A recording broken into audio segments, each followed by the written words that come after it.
بقول لمره حد قريب كده ايه، على فكره الشغل ما بيقفش على حد. فزعل قوي، بص لي بصه غريبه كده، اللي هو ايه، ما تقولش الكلام ده والكلمه دي. هو فعلا الشغل يا جماعه بيقف على حد، ولا الشغل ما بيقفش على حد؟ وليه الناس بتاخد الكلمه دي باهانه، وكأن فعلا معناها ان الناس ملهاش لازمه؟ بصوا يا جماعه، الناس في البيزنس ليهم اهم دور في البيزنس كله. الناس البيبول نفسهم هم المين اسيتس اللي بتعتمد عليهم اي شركه في النجاح اللي بيحصل كله، مفيش خلاف على ده. ولكن الشركه لو وقفت على حد تبقى الشركه في مرحله خطيره جدا في البيزنس.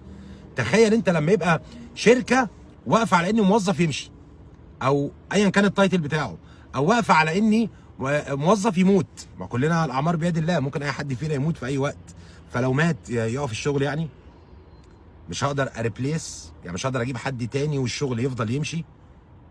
طب النهارده انت عندك شركات عمرها عدى ال 100 سنه في العالم، وناجحه من نجاح لنجاح لنجاح، اجيال راحت واجيال جت وتايتلز مشيت وتايتلز تانيه مسكت مكانهم والكلام ده كله. ليه الشركات دي ناجحه ومستمره؟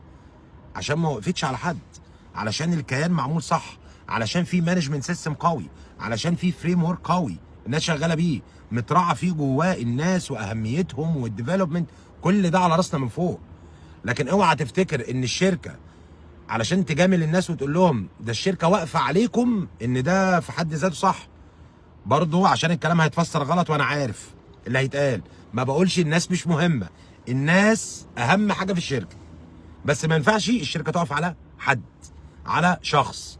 تايتل في الدنيا ينفع يبقى ريبليس ويجي تايتل مكانه عادي جدا، يعمل الشغل عادي جدا، فايا كان هو فين.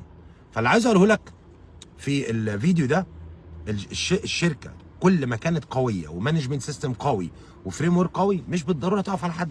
وده ما يزعلكش، انت هترزق في حته تانيه وهي هتجيب حد غيرك وتكمل.